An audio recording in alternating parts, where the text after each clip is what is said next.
So another short video na naman tayo ngayon para po dun sa mga nagtatanong mga kaibigan kung paano daw matansya yung harapan ng sasakyan kung ito ay sabit na.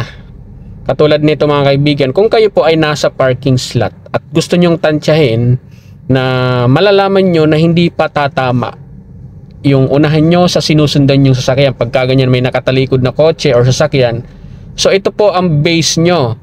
Once na nakikita nyo yung plate number, hanggang dyan na lang po sana. Huwag nyo nang i-abante pa na hanggang hindi nyo makita yung plate number kasi tatamaan nyo na po ang likodan ng sasakyan na nasa harapan nyo.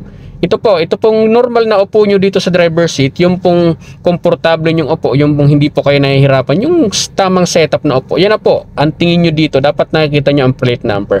Ngayon, kung lalabas po tayo at titignan natin ang actual sitwasyon yan, ito po yan. Yan. So ito po yan.